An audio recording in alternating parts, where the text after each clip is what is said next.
Assalamualaikum, salam Ahad 23 Januari 2022. Saya sambung cerita pasal semiconductor ni ataupun sektor teknologi.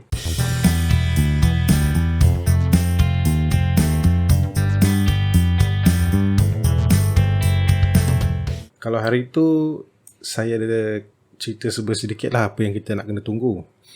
Kemudian apa technical indicator yang kita boleh gunakan untuk kita anticipate sekiranya ada perubahan trend ketika ni yang bakal berlaku lah, disebabkan penurunan dia yang sangat tajam. Pertama kita kena tengok, contoh saya ambil Penta dulu. Boleh kata dia potong habis lah support yang ada kat sini. Potong habis. Dengan volume pun tinggi, memang jatuh. Kita senang cerita dia memang nak jatuh lah. Cuma orang kata kalau dia melantun, kemungkinan besar mungkin target kita cuma sekitar kawasan situ. Okay.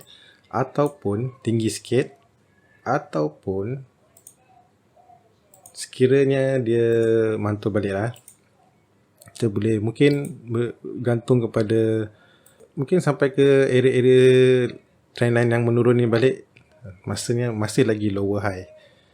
Ataupun kalau kita nak buat, mungkin kalau saya nak ambil, okay, mungkin area sini ke dia nak melantun. Kita layan benda ni bukan disebabkan nak swing ke, nak apa ke, ataupun nak cari yang paling rendah. Kita cuma nak anticipate yang dia nak melantun. Sebab dia menurun ni terlalu banyak hari turun kan, 1, 2, 3 every day low, lower low, lower low. Low dia rendah, paling rendah, turun lagi rendah. Jadi kemungkinan besar dia akan ada lantunan lah. Okay. Antara benda yang kita boleh pakai, pertama kalau kita tengok, kalau dia pernah buat sebelum ni, kalau nak tengok pada price action lah, kita tengoklah macam mana dia buat, macam mana dia muncul ni. Dia akan muncul kecil ni kan, naik. Okay. Yang kedua, kita boleh pakai trend line. So trend line ni simple je. Dia nampak agak mudah lah sebab dia terus je. Jadi kalau dia berjaya break, contohlah kalau kita nak masuk juga, ini tajam ni okay. Bila dia break, masuk, kat mana dia break tu nanti, situlah kita akan letak stop loss. Sementara, so kalau ada lantunan naik balik, cerita ni kalau dia naik jual je. Kalau ada untung jual, tak payahlah nak tunggu ada candle breakout ke apa semua. Ada untungnya jual dulu. Sebab dia tak bagi tahu trend dia nak berubah, dia cuma bagi tahu dia memang nak menurun je. Kemudian kita boleh guna moving average. Kalau kita nak moving average, saya pakai EMA. So EMA ni boleh letak tak kisah berapa nombor pun, tapi disebabkan saya dalam trend cycle ni saya pakai 8, saya letak 8. So 8 ni nanti kalau betul dia nak berubah, kita tengok sebelah kiri ni balik. Macam mana dia turun. Okay, bila dah sideway ni, nanti dia akan buat macam tu juga. Pasti dia akan buat. Cuma masa dia menantul tu sama ada dia nak mantul kuat ke, dia nak mantul slow ke, itu terpulang pada dia. Okay. Ni kalau guna moving average. Ini number pun boleh. Kalau nak cepat pakai nombor yang paling rendah lah, bawah 10 lah. Kalau pakai 20 tu agak lambat. Normally kita pakai bawah 10. MA pun boleh, EMA pun boleh. Tak ada masalah pun.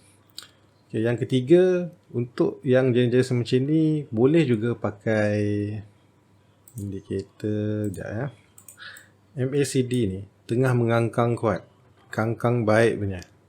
Ini menunjukkan trend dia memang tengah kuat, sedang kuat. Jadi kalau kita nak membayangkan yang kemungkinan trend dia nak berubah tu, nanti MACD ni kena bersilang lah. Nak tak nak kita kena tunggu sampai dia bersilang lah. So macam mana kita nak tahu kemungkinan dia nak bersilang? MACD dengan dua-dua garisan ni akan mula merapat, nanti dia bersilang. Okay. Macam mana kita nak agak ataupun nak membayangkan bila masa dia nak rapat ni? Itu sebab kita tengok candlestick ni, dia akan jadi makin kecil dan arahannya tiba-tiba ke kanan. Senang cerita sideways lah. Okay. So boleh tengok balik contoh yang menurun laju ni laju ni. Ini sikit. Cari yang mana turun-turun laju ni macam ni. Okay, dan kita perhatikan masa bila dia punya persilangan berlaku ataupun bentuk dia macam mana dia berlaku. Contoh macam ni lebih kepada V shape. Ini U shape. Yang ini kita tak pasti lagi. Dia nak jadi V ataupun dia nak jadi U. Okay, kenapa kita kena tahu benda ni? Ataupun kenapa saya kongsikan benda ni bila kita belajar, kita kalau boleh nak belajar macam-macam ilmu lah kan. Ini kalau macam ni memang tak digalakkan untuk kita beli sebab dia trend dia menurun. Cuma kita kadang rasa pelik lah, kenapa waktu ni ada juga orang tunjuk untung kan. Sebabnya bila dia turun banyak macam ni, ada ketikanya, ada satu hari tu nanti kalau dia melantun, dia akan melantun tinggi. Mungkin satu hari tu akan naik 20 sen, 30 sen kalau kata stok yang atas RM2 ni lah.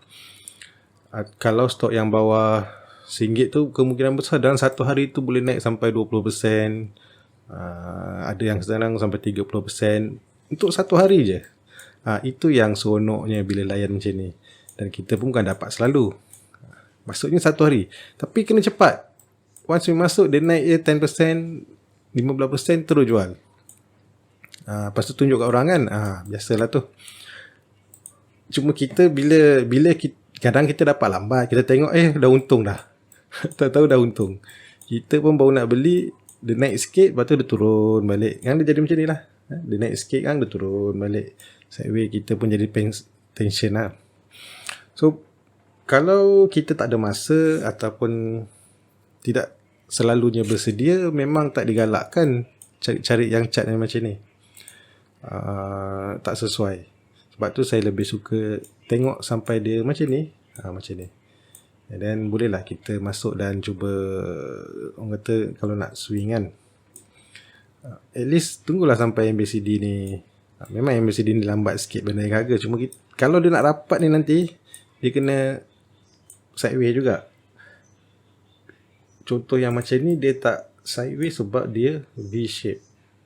Tapi dia sideways kat mana? Sideways dekat area sini. Nampak Dia V shape sini. MACD hanya bersilang pada ketika area sini je. Sebab dia sideways. Okay. Inilah cerita dia. Sambung balik naik atas kan. Okay. Kita tak perlu nak bayangkan sampai dia naik atas balik. Just kecuali dia ubah trend lah. Ubah trend, then kita boleh kata dia nak pergi jauh lah. Okay. So konsep ni terpakai kepada semua stock. Satu lagi, kalau kata awak pakai Tremor Cycle, yang ni SE tak ada lagi saya tak update. Mungkin boleh tunggu. Okay. Sebelum ni saya pernah tunjuk, kalau jumpa candle kuning, kita akan tunggu high sini. Candle kuning, high sebelah dia. So candle kuning, high sebelah dia. So kalau tak ada lagi candle kuning, ini dah high yang terakhir. So kalau kita nak masuk, tunggu sampai dia break high yang ni. Dan cubalah tengok macam mana. Saya rasa dia akan jadi sideways ni. Ataupun kalau dia nak jadi U shape pun, mungkin disebabkan bulan depan kan QR, bulan 2. Masa tu lah dia orang kumpul-kumpul, QR keluar kan, jual kan. Okay. Satu lagi, selain daripada kita tunggu high-high ni dah muncul candle kuning kan. So masukkan dalam watchlist, tunggu saja sampai candle breakout hijau muncul dan tumpang pada waktu yang sama candle tu muncul. Pasang saja alert untuk Tremor Cycle dan create, tunggu sampai candle hijau tu muncul. Dia contoh macam ni lah. So bila dah kuning, ni hijau. Okay ada naik juga naik lah. So kalau kata swing lama-lama tak sampai target, tapi kena stop loss, dan kena keluar lah. Ni pun turun, kena hijau, kuning, ni ada hijau. So turun, dia dah kuning, dia kuning, so muncul hijau. So yang ni pun sama, kuning, hijau, kena stop loss. Hang hijau balik sekali lagi. Ni sama juga kuning. Bila masa nak hijau, ni hijau, adalah kebetulan naik sikit. Okay. So, itu saja saya nak cerita pasal semicon. So, semicon ni termasuk ni lah yang semua-semua ni. Malas lah. Yang mana yang nampak lebih kurang sama. Contoh macam attack ni saya ada cerita itu hari. Okay, pagar ni bila dah harga dah turun bawah, saya kata boleh padam kan. Memang boleh padam lah kalau tak nak pakai. Tapi kalau nak kekalkan, pagar ni lah akan jadi kawasan-kawasan resistant. Kemungkinan besar kalau dia tak berjaya naik lagi, dia akan pusing-pusing kat sini lah. Ini kalau kita pakai MACD mungkin tak ada lagi. Sebab dia tak cukup hari dia kan. Candle ni tak cukup hari. Untuk daily, MACD takkan keluar lagi lah. Tak apalah. So, tunggu sajalah candle kuning. Kalau kata, ni yang saya kata nampak satu hari ni. Hari 20 Januari ni, kenaikan dia 9.52%. Untuk satu hari saja. Mana dah standby, beli dapat 9%. Jual lah. Janganlah mimpi nak sampai atas ni lagi. Sabar.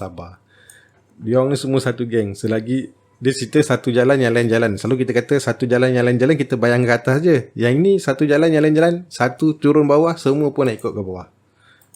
So, kalau nak buat orang kata geng-geng satu jalan yang lain jalan kan senang. Macam ni kan. Kita nampak semua jatuh kan. Ni lah. Ni satu geng lah ni. Dia apa lagi ya. Disonic lain. Dinex dia lain dimensi. Dinex bukan dia multiverse lain lah. Even Franken yang mana turun kita nampak sama, macam sama je turun ni kan. Ni kumpulkan semua ni, kita boleh kata lah dia orang ni geng semiconductor lah. Getronic. Okay. So, kuning, hijau. Okay. Kena cut loss tak? Kena lah. Kira trade fail. Tak semua signal ni yang saya tunjuk ni wajib naik ataupun wajib sampai TP. Awak kena ingat bila kita layan ke bawah ni, okey macam ni lah, saya pakai Trendman Cycle SE ni kita tak nampak purple line. So bila tak ada purple line, chances untuk sampai target tu mungkin kurang lah berbanding kalau ada kita nampak purple line dah muncul. Macam ni saya dah hilangkan untuk SE ni, memang saya hilangkan. Jadi mata saya nak fokus pada area sini saja. Contoh macam di next tadi. So, bila tak ada, tak perlu fokus pada yang ketika dah ada saja. Okay. Cuma di next yang bagusnya sejak dia breakout sampai target, breakout sampai target, breakout sampai target, breakout sampai target, breakout sampai target, breakout sampai target. Yang ini saya tak tahulah. Sebab beritanya dah keluar. Berita dah keluar.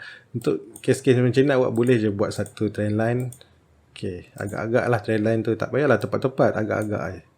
Okay, selagi dia tak jatuh daripada trend line ni, bolehlah hold.